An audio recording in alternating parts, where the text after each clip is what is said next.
नमस्कार, मी सारिका भोईटे पवार आपणा सर्वांचं मनपूर्वक स्वागत करते उद्योग मैत्रींच्या नव्या सिरीजमध्ये, ज्याचं नाव आहे जगावे तर असे. मित्रांनो, दिवसाला 25वा तास असता आणि महिन्याला जर 32वा दिवस असता तर आणखीन काम करता आलं असतं.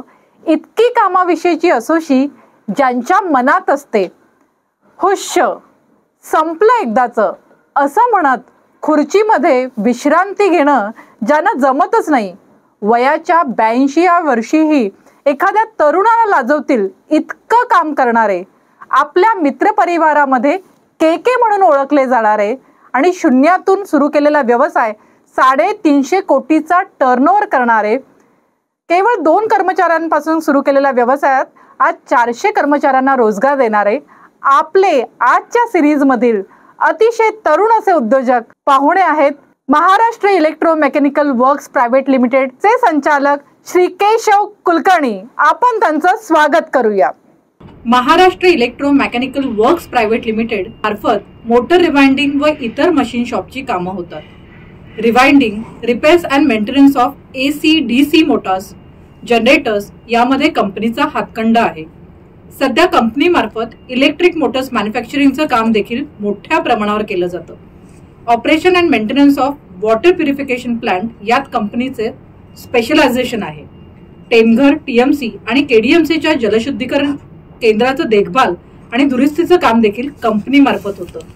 जलशुद्धीकरण केंद्राच्या बाबतीत कंपनीने महाराष्ट्रभर आपला ठसा उमटवला आहे. ठाणे महापालिका, कल्याण डोंबिवली महापालिका, CIDCO, naval dockyard, JSW steel, Rashtriya chemical fertiliser, Jawaharlal Nehru port trust, ONGC limited यासारख्या नामवंत कंपन्या तसेच संस्था त्यांच्या ग्राहक यादीत आहेत. नमस्कार केशव सर. नमस्कार केशव सर, तुमची मी ऑटोबायोग्राफी वाचली आणि तुमच्याशी खूप वेळा भेट सुद्धा झाली. तर या दरम्यान एक लक्षात आलं की तुम्ही नोकरी करत होता आणि नोकरी करता करता व्यवसायाकडे वळावं असं केव्हा वाटलं? वास्तविकता मी जेव्हा मुंबईत आलो, तो मुंबईत नोकरीसाठीच आलो होतो. पण नोकरी करत असताना एक नोकरी बदलली, दुसऱ्या नोकरीत आलो, पण मनापासून त्याचं काय सॅटिस्फॅक्शन होत नव्हतं. त्याच काळात त्याच वेळी माझ्या मोठे बंधू एक नात्यातले होते, त्याने एक छोटंसं वर्कशॉप, वाइंडिंग वर्कशॉप दादर इथं काढलं होतं आणि त्यात मला त्याने थोडासा भाग दिला होता की तू काहीतरी काम बघ म्हणून. त्यामुळं मी त्यात खरं उद्योगाच्या दृष्टिकोनातून त्यात उतरलो. बरोबर माझ्या बंधू ज्यावर एक शेजारी होते जोशी, ते खरंच गुरुच बनले. त्यांच्याकडे त्यांचा स्वतःचा व्यवसाय होता. त्यामुळं ते व्यवसायात एवढे दंग असल्यामुळे रोज संध्याकाळी हेच विचार माझ्या कानावर दोघांच्याकडून यायचं. संध्याकाळी एकत्र बसल्यानंतर ही गोष्ट नेहमी होत असे की कुठल्या तरी व्यवसायावर ते बोलत असत. मग तो कुठलाही व्यवसाय असतो, पण चर्चा होत असे. आणि त्या काळी म्हणजे वयाच्या 22-23 वर्षी कानावर ही चर्चा येत असे कानावर. त्यामुळे माझ्या मनात असं तयार होत चाललं की आपणही काहीतरी उद्योगाकडे वळावं. पण वस्तुस्थिती अशी होती की उद्योगासाठी घर नव्हतं, जागा नव्हती, पैसा नव्हता, कुठलीच गोष्ट नव्हती. नुसता उद्योगाचे विचार हे मनात मात्र आलेले होते, ते राहिलेले होते. क्या बात आहे. म्हणजे कुठल्याही प्रकारची पार्श्वभूमी नसताना केवळ उद्योजकीय विचार कानावर पडत होते. उद्योग करावा असं मनाला वाटत होतं आणि अशी मनाने उभारी घेतली आणि तिथे मला वाटतं केशव सरांच्या उद्योगाची ठिणगी पडली. तर ही ठिणगी नेमकी कुठल्या साली पडली आणि तुमची टाटामधली इतकी उत्तम पगाराची नोकरी सोडून तुम्ही व्यवसायाकडे वळला, तर ही ठिणगी नेमकी केव्हा पडली आणि कशा प्रकारे व्यवसायाची सुरुवात झाली? त्याचं असं झालं की टाटामध्ये नोकरी होती, सगळ्यांचं मत होतं की तो टाटाच्या नोकरीत करावी. पण मी खरं फ्रस्ट्रेट झालेलो होतो नोकरीत माझं मन लागत नव्हतं. म्हणून एक दिवशी मी माझ्या वडिलांना पत्र लिहिलं आणि त्यांना म्हटलं की माझं काय लक्ष लागत नाही आहे नोकरीत. नोकरी करायचीच आहे, मग आपण आपल्या सांगली भागात का नाही करायची? मग इथंच येऊन मुंबईत येऊन कुठेतरी काम करत राहायचं, त्याच्यावर तिकडं करावी. पण वडिलांनी फार सुरेख पत्र एक्सप्रेस डिलिव्हरी पाठवलं आणि त्याने सांगितलं की तुझे विचार अतिशय उत्तम आहेत, उच्च प्रतीचे विचार आहेत, ते तसेच सांभाळून ठेव. उद्योजक कसा बनतो हे मला माहीत नाही, मी मुंबई पाहिलेली नाही. पण मला वाटतं की एखाद्या थोड्याशा टेबल स्पेसवर सुद्धा लोक मुंबईत धंदा करतात, उद्योग करतात, असं मी वाचलं आहे, ऐकलं आहे. मला माहीत आहे तू आत्तासुद्धा पेंगीस म्हणून राहतोस, तुला राहायला जागा नाही आहे, तुझ्याकडे पैसे नाही आहेत, आणि मी सांगतो की मी तुला कुठल्याही पैशाची मदत करू शकत नाही. अच्छा. हां, ही वस्तुस्थिती आहे. पण तुझे हे विचार आहेत, हे विचार असेच ठेव, परमेश्वर कुठेतरी तुला रस्ता देईल. क्या बात आहे. म्हणजे वडिलांचं मानसिक पाठबळ ही एवढीच एक जमेची बाजू केशव कुलकर्णी यांच्याकडे होती, आणि त्या पाठबळाच्या जोरावर केशवजींनी मला वाटतं व्यवसायाचा विचार केला, आणि मग मगाशी विचारल्याप्रमाणे ही ठिणगी पडली. आणि ही केव्हा व्यवसायाचा शुभारंभ झाला आणि कसा झाला? वडिलांनी दिलेले गाईडलाईन्स की एखाद्या टेबल एवढी जागा शोध मुंबईत. आणि त्या दिवसापासून मी मनात विचार केला, माझ्या मनाची उभारी झाली की आपण टेबल एवढी जागा शोधायची कुठतरी. म्हणून शोधत मी मुलुंड नाक्यावर आलो. म्हणजे असंच सहज, त्या टाटाची पूर्वी कंपनी तिकडंच होती, आणि ते 6x8ची रूम मला मिळाली. 25चा बल्ब, एक मटका, पाण्याला भांडं, ह्याच्यापुढे तिथं काही नव्हतं. पण मी ती जागा घेतली. 200 रुपये डिपॉझिट होतं आणि 25 रुपये भाडं. अच्छा. एवढा ती जागा घेतली आणि कार्ड छापलं.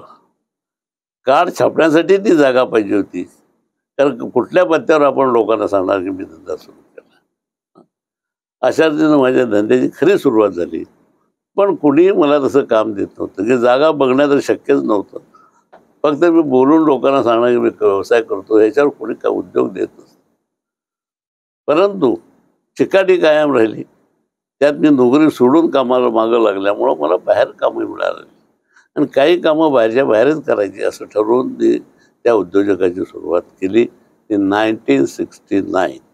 1969 साली टेबल स्पेस एवढ्या जागेमध्ये वागळे स्टेट परिसरात मला वाटतं तुमचा हा व्यवसायाचा श्री गणेशा झाला. आणि तुम्ही जसं म्हणालात की बऱ्याच वेळेला तरुण रडत असतात की माझ्याकडे भांडवल नाही, माझ्याकडे पैसा नाही, माझ्याकडे अमुक नाही. तर या सगळ्यांसाठी हे उत्तर ठोस असू शकतं की कुठल्याही प्रकारची उद्योगाची पार्श्वभूमी नसताना, कुठल्याही प्रकारचा व्यवसायासाठी आर्थिक पाठबळ नसताना, केवळ छोट्याशा जागेमध्ये हे व्यवसायाचं रोपटं तुम्ही लावलं. तर मला तुम्हाला हे सांगायला आणि विचारायला आवडेल की हे ज्यावेळेला सुरुवात केली त्यावेळेला सुरुवातीच्या काळात महाराष्ट्र इलेक्ट्रोमार्फत कुठलं नेमकं काम चालायचं किंवा काय कामाचं स्वरूप होतं? कामाची दिशा तशी कुठलीच नव्हती. पण माझा बेस होता तो मोटर्स मांडी, कारण मला त्यातच स्पेशालिटी होती. Speciality DC Motors, AC motor, यात मला मनापासून इंटरेस्ट असाय, आणि तो माझा स्पेशालिटी पण होती. पण तेच नेमकं काम मिळेल याची गॅरंटी कुठंच नव्हती. त्यामुळे मी इंडस्ट्रियल वायरिंगही थोडंसं करायला लागलो, हाऊस वायरिंगही घ्यायला लागलो. आणि त्याच वेळी मला सरकारकडून अनएम्प्लॉईड इंजिनियर स्कीम खाली एक जागा वागळे स्टेटमध्ये मिळाली. अच्छा. म्हणजे तुम्ही जसं म्हणालात की तुमच्याकडे कुठल्याही प्रकारचं पाठबळ नव्हतं, छोटीशी जागा होती, आणि तिकडे तुम्ही व्यवसाय सुरू केला. आणि मग ही अनएम्प्लॉईड स्कीम अंतर्गत ते जे व्यवसायासाठी गाळा जो मिळाला, ती काय स्टोरी आहे नेमकी? ती स्टोरी फार इंटरेस्टिंग अशी आहे म्हटलं तर हरकत नाही. मी एक दिवशी ठाणा स्टेशनकडून चालत येतो, आणि एकदम जोरात पाऊस आला. म्हणून तिथे कन्स्ट्रक्शन चालू होतं, त्या कोपऱ्यात जाऊन मी उभा राहिलो. पाठीमागे कन्स्ट्रक्शन, पाऊस जोरदार होता म्हणून पाठीमागं वळून बघितलं. तो पाठीमागं एक छोटासा MIDCचा बोर्ड आणि MIDCचे इंजिनियर्स तिथं बसलेले होते. क्युरियासिटी म्हणून मी त्यांच्याकडं विचारलं, हे कशासाठी बांधतायत? मला माहीत नव्हतं ते MIDCचंच आहे म्हणून. तर ते म्हणाले की MIDCच्या अनएम्प्लॉईड इंजिनियर स्कीम खाली ही तर स्कीम तयार केलेली आहे सरकारनं. ही स्कीम सेंट्रल गव्हर्नमेंटनं स्टेट गव्हर्नमेंटला इम्प्लिमेंटेशनसाठी दिली आहे. स्टेट गव्हर्नमेंटनं ती MIDCला बनवण्यासाठी सांगितली आहे. त्याच्याखाली MIDC ही बिल्डिंग बनली. म्हणून यात काय कसं अप्रोच व्हायचं काय? ते म्हणाले तुम्ही इंजिनियर असाल, तुम्ही उद्योजक असाल छोटेसे, तर तुम्ही अपेरा हाऊसला जावा मुंबईला, तिथं तुम्हाला फॉर्म मिळतील, तिथं चौकशी करा. तुम्हाला जर तुम्ही एलिजिबल वगैरे काय त्याच्या कंडिशनमध्ये बसत असाल तर तुम्हाला सुद्धा मिळू शकतो. फार वेगळं वाटलं, फार चांगलं वाटलं की आपण कुठंतरी चुकून जरी आलो असलो तर न जाणो म्हणून मी तसाच परत फिरलो, भेटीला गेलो. MIDCचं ऑफिस होतं बलाट फेअरला, तिथे गेलो, मॅनेजरना भेटलो, चित्रे म्हणून मॅनेजर.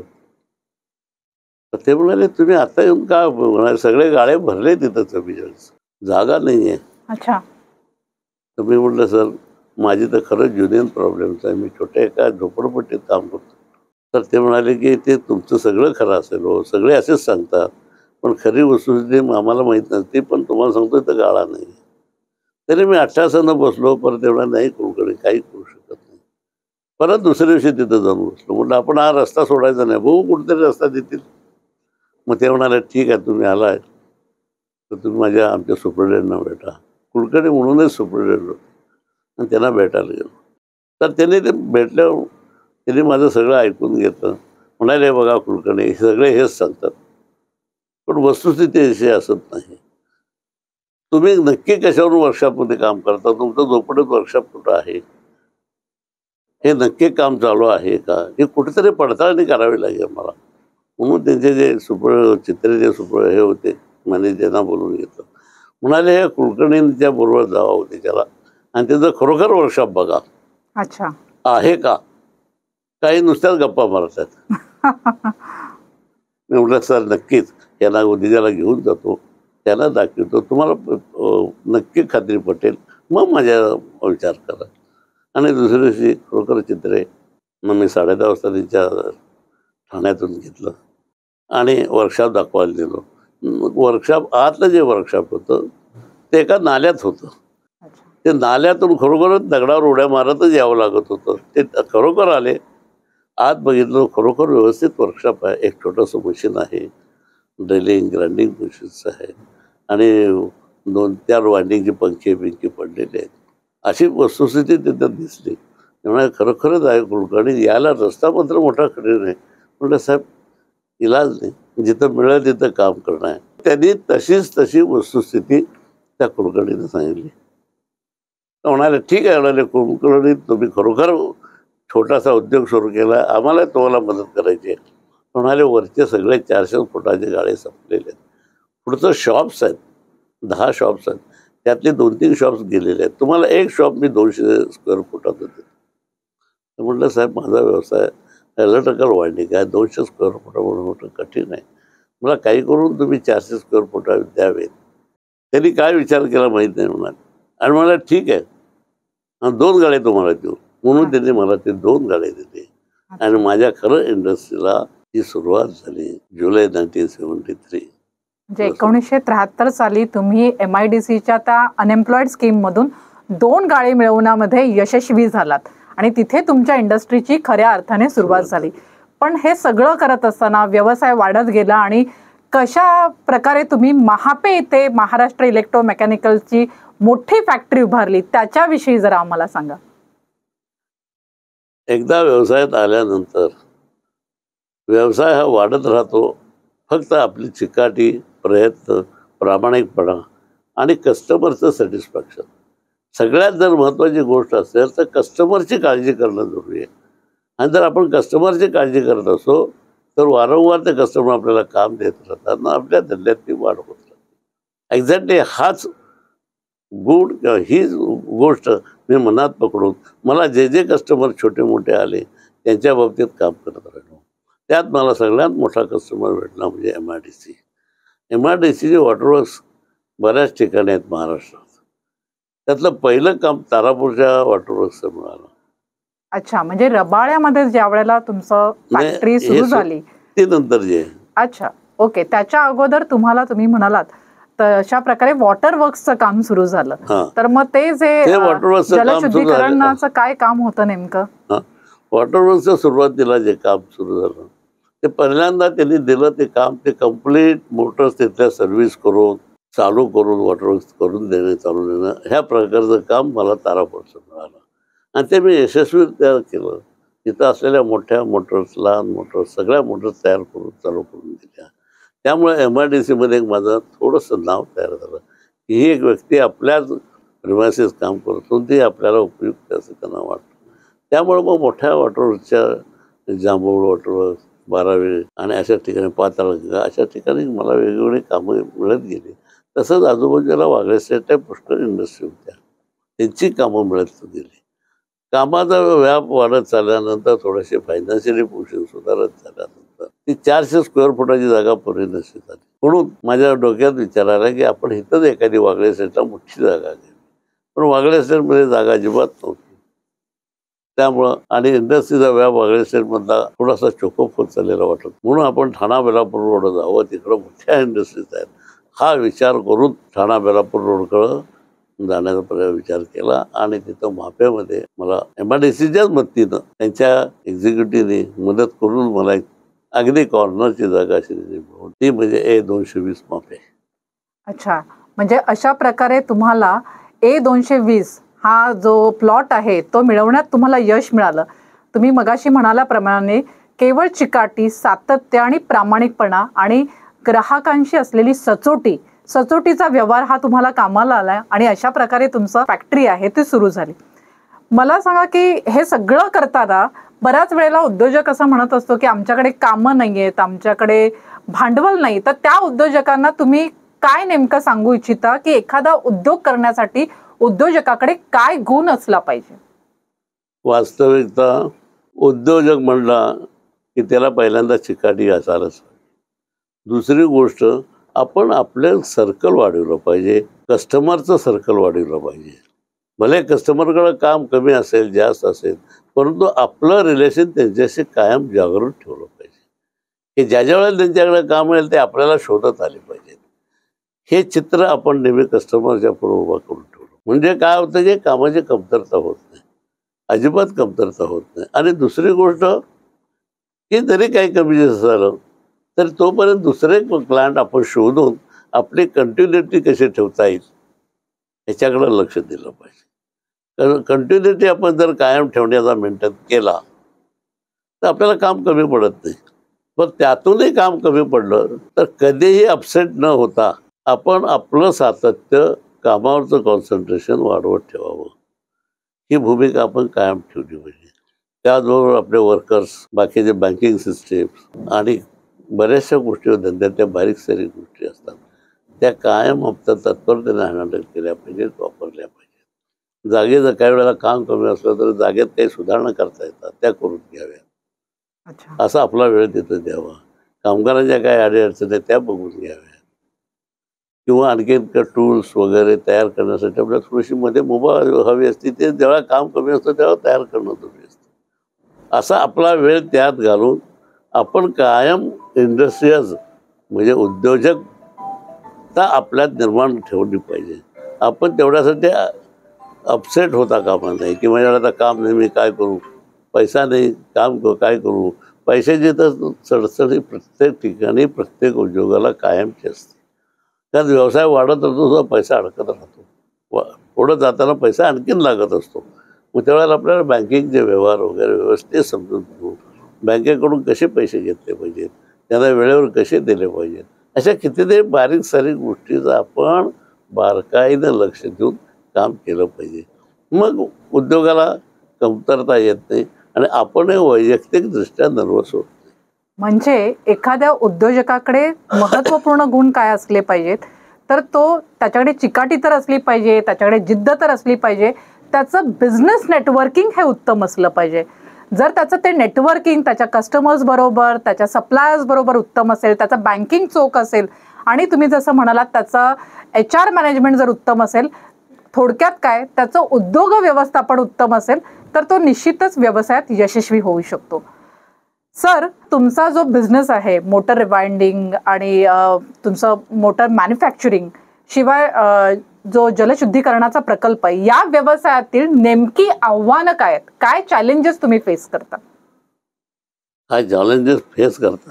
काय आव्हान आहेत नेमकी? कुठलंही काम हे खरं चॅलेंजेस आहे आणि हे चॅलेंज फेस करायला आपण आपल्या अंगावर प्रत्येक काम घेतलं पाहिजे, त्याचा अभ्यास केला पाहिजे आणि ते काम कसं पूर्ण करता येईल हे बघितले पाहिजे.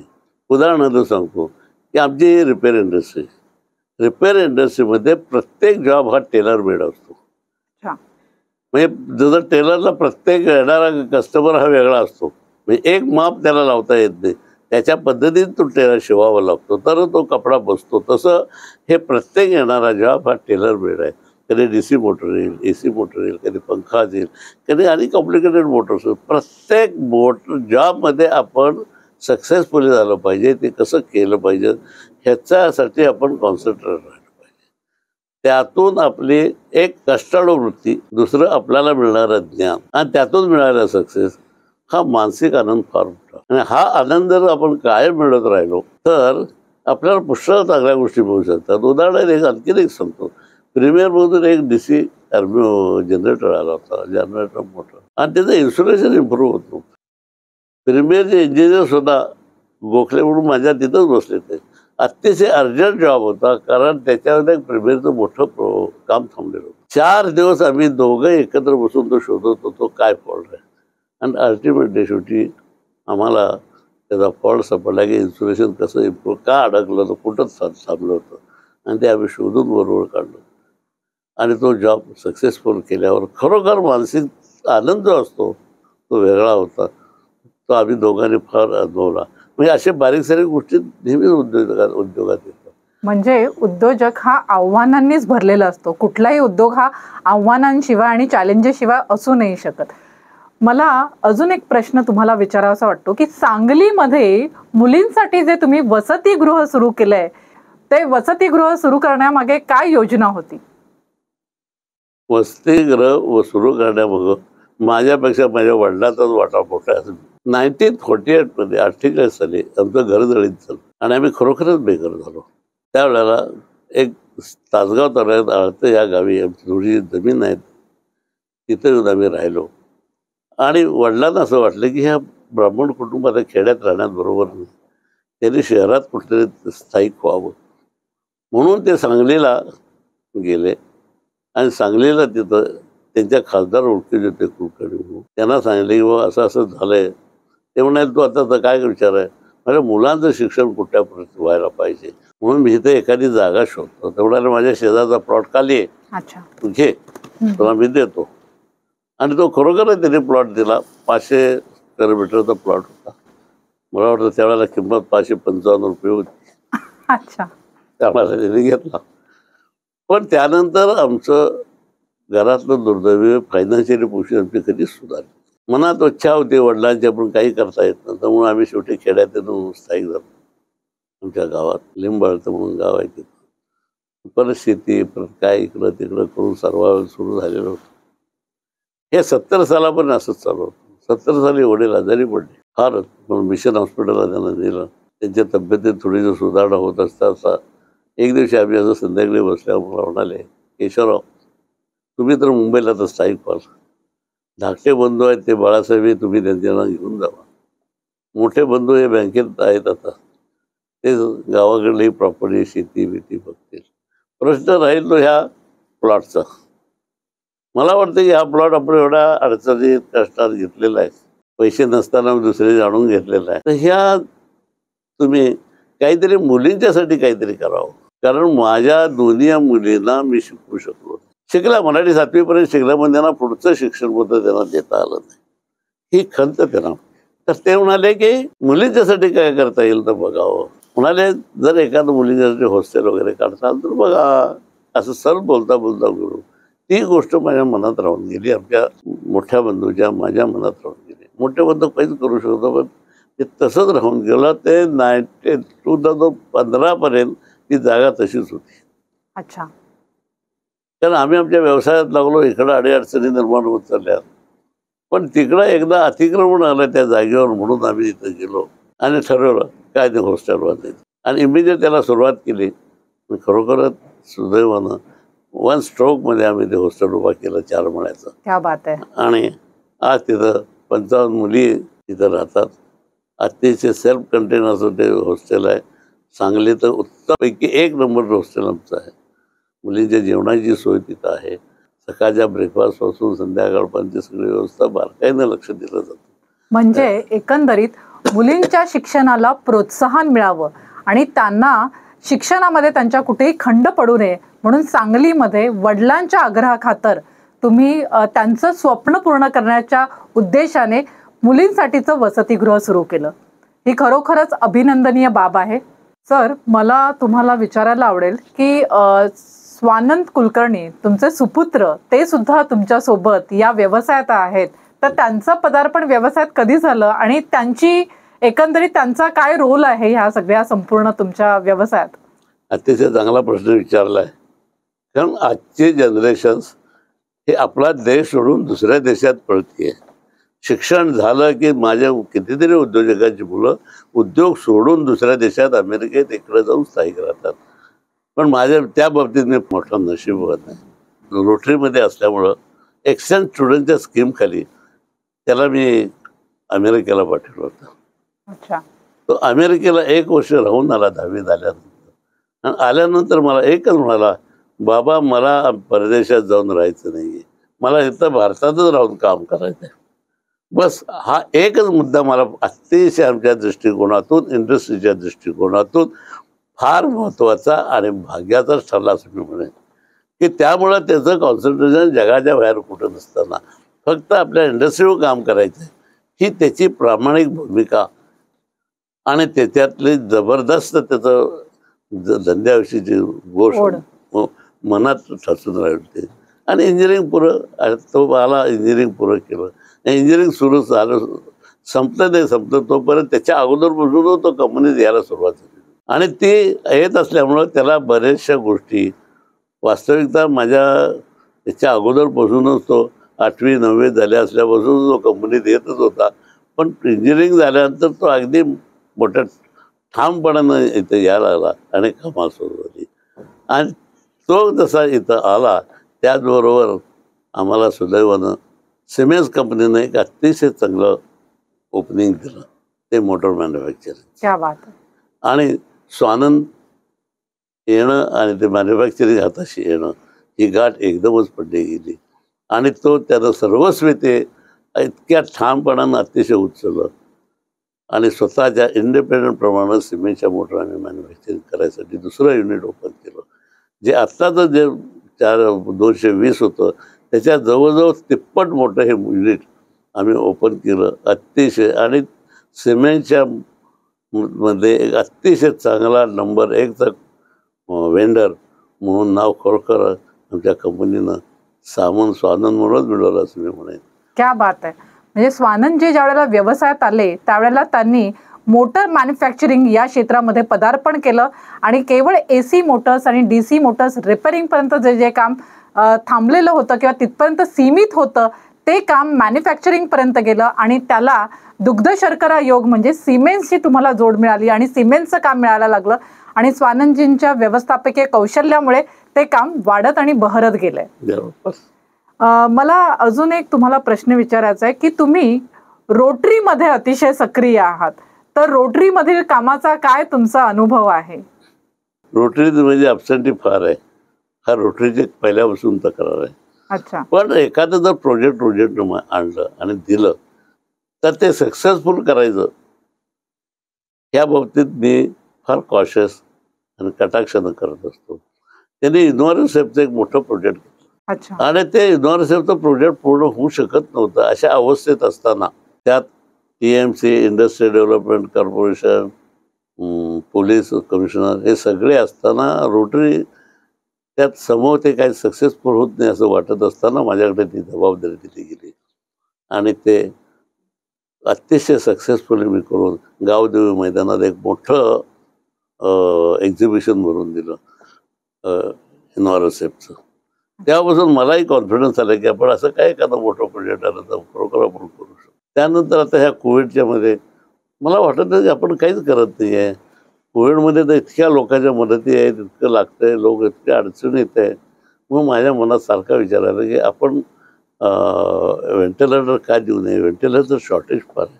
मग मला सारखे खंत वाटत होते. माझे एक मित्र होते डॉक्टर सुनील कातकळे, त्यांना फोन केला, म्हटलं बाबा आपल्याला 2 व्हेंटिलेटर कशी करून त्यांना कुठेही द्यायचे आहेत, पण आपल्याला ही मदत देणं दुर्या का आता शॉर्टेज. खरोखर त्या ग्रस्तांनी आणि त्यांचे दुसरे होते त्यांनी अमेरिकेतून 2 व्हेंटिलेटर 24 तासात आणले. क्या बात आहे. आणि आम्ही त्या हॉस्पिटलला डोनेट केले. तसंच ठाणा स्मॉल स्केल इंडस्ट्रीचं खांबेडे हे गेल्या वर्षी एक्सपायर झाले. ते अतिशय जवळचे मित्र होते. ठाणा स्मॉल स्केल इंडस्ट्रीचे संस्था मधुसूदन खंबेटे. खंबेटे. तर मी त्यांना न विचारता त्यांचा स्टॅच्यू तयार केला आणि तो ह्या मागच्या 1 तारखेला तो स्टॅच्यू त्यांच्या ठाणा स्मॉल स्केल इंडस्ट्री ऑफिसमध्ये मोठ्या हौसेने आम्ही लोकार्पण सोहळा केला.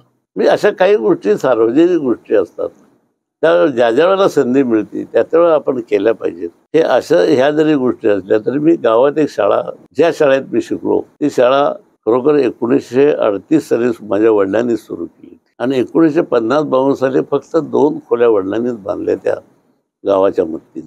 त्यानंतर इकडं शाळा एवढी वाढली पण शाळेला खरोखर जागा नाही, हॉल उपलब्ध नाही, बसायला मुलांना रूम्स नाहीत. या सगळ्या गोष्टी पाहून मला ते एकदा तिथले हेडमास्टर म्हणाले, कुलकर्णी साहेब अशी अवस्था आहे. म्हटलं ठीक आहे. आणि त्या दिवशी एकदा मी गेलो होतो तेव्हा बघितलं की मुलं ही भर उन्हात भिंतीच्या आडाला वरून खिचडी खातात. मी त्यांना बसायला, खिचडी खाताना बसायला सुद्धा जागा नाही. हे जेव्हा मी पाहिलं तेव्हा मी तसाच परत गेलो सांगलीला. खरंच मुंबईला निघालो होतो, परत सांगलीला गेलो. तिथले आर्किटेक्ट माझे दोस्त होते, बिल्डर होता, त्यांना घेऊन परत आलो आणि त्याला म्हटलं आपण इथे एक मोठा हॉल बांधून द्यायचा आणि 3 महिन्यात एक मोठा सुसज्ज हॉल 40 बाय 60-80चा मोठा हॉल करून त्याला मुलांना खिचडी खाण्यासाठी म्हणून केला. आणि मग त्यानंतर ते गुरुजी म्हणाले, साहेब तुम्ही हे करतायत आम्हाला 1-2 रूम तर बांधून द्या. आमची मुलं एका वर्गात एका रूममध्ये 3 क्लास बसतायत. म्हटलं ठीक आहे ते करू. मग परत 3 रूम बांधून दिल्या आणि नंतर आणखीन डिमांड वाढलं, आणखीन 3 रूम बांधून दिल्या. शाळेसाठी किंवा शिक्षणासाठी आपण मनापासून काम करणारे माणसं आहोत आणि आपल्याला जे मिळतं 2 पैसे या उद्योगात त्याचा विनियोग योग्य ठिकाणी होतो असं मला नेहमी वाटतं. म्हणजे समाजाचं आपण देणं लागतो या भावनेतून तुम्ही जसं म्हणालात की करोना काळातील मदत असो किंवा शाळेसाठीचा भव्य असा हॉल असो किंवा व्हेंटिलेटरची जी सोय असो किंवा मुलींसाठी वसतिगृह असो, अशी काही ना काही सामाजिक कामं तुम्ही सातत्याने करत आहात. AC मोटर्स, DC मोटर्स आणि एकंदरीत मोटर मॅन्युफॅक्चरिंग करता करता जलशुद्धीकरण प्रकल्प ही नेमकी काय बाब आहे आणि हा व्यवसाय नेमका काय होता? हा एक इंटरेस्टिंग सब्जेक्ट आहे. मी कसा वळलो तो परिस्थितीनुसार वळलो असं म्हणायला हरकत नाही. कारण मी MIDC मध्ये काम करत असताना जलशुद्धीकरण केंद्रावरच पुष्कळ कामं करत असत. तिथं एकदा काय झालं की तिथं एकदम स्ट्राईक झाला. ही 1984ची गोष्ट असेल आणि संप काळात MIDC खरोखर कामगार सगळे संपावर गेल्यानंतर ते चालवायचं कुठे? MIDC चीफ इंजिनियरने ही जबाबदारी 2 वेळा माझ्यावर टाकली. अच्छा. त्यामुळं माझ्या लक्षात आलं की बाबा हे लेबर प्रॉब्लेम कायम होणार आहे. म्हणून ही कल्पना मी MGPच्या चीफ इंजिनियरशी बोललो, चर्चा केली, तेव्हा त्यांच्याशी बोललो असं की तुम्ही कॉन्ट्रॅक्ट सिस्टीममध्ये चालू करावी. आणि पहिला MGPचं वॉटरवर्क जे टेमघरला वॉटरवर्क त्यांनी तयार केलं त्याचं कॉन्ट्रॅक्ट त्यांनी चालवण्यासाठी म्हणून मला दिलं. त्यात सगळे कामगार माझे, इंजिनियर्स आमचे, A to Z सगळं मटेरियल आमचं. फक्त त्यांना पाणी त्यांच्या प्लॅनिंगप्रमाणे उचलून देणे, प्युरिफाय करणे म्हणजे सोर्सेस पाणी आणणे, प्युरिफिकेशन करणे आणि रिझर्व्हरमध्ये भरणे इथपर्यंतची जबाबदारी विथ पाईपलाईन ही आमच्यावर सोपवली गेली. आणि त्यात एक खरोखर मनापासून इंटरेस्ट झाले. खरोखर जॉब कॉम्प्लिकेटेड आहे, लेबर ओरिएंटेड आहे, सगळे भूमिपुत्र तिथले घ्यावे लागतात, ही वस्तुस्थिती आहे. पण 1989 पासून या विषयात मी ह्याच्यात गेलो आणि जवळजवळ अजूनही सुद्धा टेमघरचं वॉटरवर्क्स आमच्याकडे आहे, कल्याण डोंबिवलीचे वॉटरवर्क्स आमच्याकडे आहे. एक वेळ अशी होती की माझ्याकडे 4 ते 5 वॉटरवर्क्स होती. मी जवळजवळ गाडीतच बसलेलो होतो. पाताळगंगाचं वॉटरवर्क्स होतं, एनरॉनचं होतं, बॉम्बेचे सिवरेज प्लांट्स 2 माझ्याकडे होती. म्हणजे हा उद्योग करता करता हे एक नवीनच इंटरेस्टिंग नवीन पर्व सुरू झालं इंडस्ट्री. कामगार ओरिएंटेड होतं. त्यामुळं लेबर युनियन हा विषय अतिशय चांगुलपणा हाणावा लागायचा. त्यांच्याशी वागणं करणं कितीतरी गोष्टी विचित्र अशा त्यात असतात त्या सक्सेसफुल हँडल करायच्या. मला ती गोष्ट मिळवून दिली.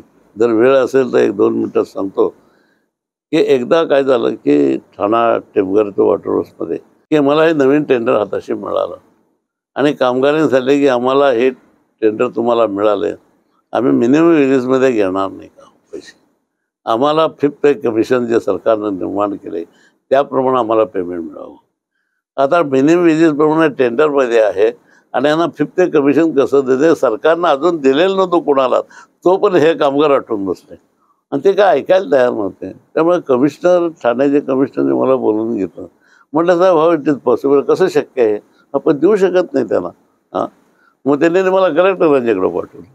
मग कलेक्टरने हे समजावून सांगितलं पण ते ऐकायला तयार नव्हते. त्यांनी 31 तारीख हे डिक्लेअर केली की आम्ही 1 तारखेपासून संपावर जाणार. मग कलेक्टर थोडेसे डिस्टर्ब झाले आणि त्याने पोलीस कमिशनरला सांगून टाकलं की तिथं प्लांट आहे ते ताब्यात घ्या आणि कुलकर्णी तुम्ही जाऊन ते कशा असेल त्या परिस्थितीत चालवा. आणि ही जेव्हा गोष्ट त्या कामगारांना समजलं, कामगारांनी विचार केला की हे नको तिकडं तिकडंच चाललंय, त्याविषयी आपण माघार घ्यावी. त्यांनी माघार घेतली पण पेमेंट घेतलं नाही. 10 महिने ते काय पेमेंट घेत नव्हते अशी वस्तुस्थिती होती. आणि रोज मीटिंग इंडस्ट्रियल मिनिस्टरांच्याकडे मिनिट दर 8 ते 10 दिवसाला लागत होती सचिवालयात. जवळजवळ 15 ते 20 मीटिंग त्यांच्या सचिवालयातच चालू होत्या. आणि शेवटी तुम्हाला यश आलं. मिनिस्टर म्हणाले कुलकर्णी हे कसं सोडवायचं गणित मोठं कठीण झालेलं आहे. हा, हे ऐकत नाहीत, तुम्ही तर काय देऊ शकत नाही. म्हटलं साहेब एक रस्ता मला तर वाटतोय, बघा शक्य असेल तर आपण करू शकू. आंटी चेंबरमध्ये मला नेलं, म्हणाले काय. म्हटलं साहेब त्यांची सोसायटी बनवून त्यांना देऊन टाकूया प्लॉट चालवायला. त्यांना ते एकदम कल्पना पटली. म्हणाले वा हे चांगलं आहे म्हणाले तुझं गणित. आलो बाहेर आलो आम्ही. मला म्हणाले मुलांनो तुम्ही आता विचार करू नका कामगारांनो, तुम्हाला ते चालवायला मी देऊन टाकतो, तुम्ही चालवा, तुमची सोसायटी बनवून घ्या आणि ह्या वर्षानंतर जेव्हा संपते तेव्हा तुमच्या ताब्यात द्यायची जबाबदारी. कामगार खुश झाले आणि प्रश्न सोडवला. पण 3 वर्ष ते तसंच चालू होतं कारण ते सोसायटी बनत नव्हती. पण ती बनवली, शेवटी ताब्यात दिलं, माझी सुटका झाली, प्लांटला सुटका झाली. अशा कितीतरी गोष्टी ह्या प्लांटमध्ये होत राहतात, येत राहतात. आणि अजूनही माझ्याकडं टेमकाचं वॉटरवर्क्स आहे, कल्याणचं वॉटरवर्क्स आहे आणि ते हौसेनं मी ते काम करत असतो, कामगाराची मैत्री करून काम करत असतो. हा एक विषय वेगळ्या तऱ्हेनं माझ्या जीवनात आणि माझ्या इंडस्ट्रीमध्ये सामावून गेला आहे. मला तुम्हाला अगदी शेवटचा प्रश्न विचारायचा आहे की तुमच्या आत्तापर्यंतच्या यशाचं श्रेय तुम्ही कोणाला देऊ इच्छिता? व्यवसायातील एकंदरीत हे जे यश तुम्ही मिळवलंय त्याचं श्रेय तुम्ही कोणाला देऊ इच्छिता? त्याचं श्रेयाचे भागीदार बरेच आहेत. पहिली माझी पत्नी, माझे सगळे कामगार आहेत, माझे जेवढे मित्र सर्कल आहे त्यांनी वेळच्या वेळेला दिलेली मला मदत आहे. बँक ज्या बँकेने मदत केली, ज्या बँकेने मला 2000 रुपये कर्ज देऊन आज 10 करोडपर्यंतची 50 करोडपर्यंतची मदत केलेली आहे, त्या बँका आहेत. आणि माझा सर्वस्वी मुलगा आहे की जो कायम माझ्या पाठीशी उभा आहे. इंडस्ट्रीचा एक पिलर म्हणून पुढचं फ्युचर तो सांभाळण्याची क्षमता त्याच्यात आहे. हे सगळे भागीदार हे श्रेयाचे मालक आहेत. मी एक त्यातला छोटासा फाउंडेशनचा दगड आहे. हे तुमचं मोठेपण आहे. मित्रांनो, मूळचे सांगली जिल्ह्यातील तासगावचे श्री केशव कुलकर्णी कामाच्या शोधात मुंबईला आले आणि नेव्ही डॉकयार्डमध्ये त्यांना नोकरी मिळाली. इंजिनिअरिंगच्या जोरावर, तेथील कामाच्या अनुभवाच्या जोरावर टाटा समूहात ते लागले आणि टाटामध्ये काम करताना व्यवसायाची ठिणगी मनात पडली. स्वतंत्र व्यवसायाची मुहूर्तमेळ त्यांनी ठाणे येथील वागळे एस्टेटमध्ये अगदी टेबल स्पेस जागेमध्ये रोवली आणि ते करत असताना त्यांनी मागे वळून पाहिलंच नाही. तिथे मशीन शॉपची कामं ते करू लागले, मोटर रिवाइंडिंगची ती कामं करू लागले आणि असं करता करता ते महापे येथे त्यांनी स्वतःच्या फॅक्टरीचा स्वतंत्र शुभारंभ केला. केवळ 2 कर्मचाऱ्यांपासून सुरू केलेला हा व्यवसाय आज 400 कर्मचाऱ्यांपर्यंत येऊन ठेपला आहे आणि कंपनीचा टर्नओव्हर 350 कोटी झालेला आहे. अतिशय तरुण असणारे केशव कुलकर्णी आज त्यांच्याशी आपण गप्पा मारल्या, त्यांचा उद्योग प्रवास जाणून घेतला. आय होप तुम्हाला बऱ्याच आयडियाज मिळाल्या असतील.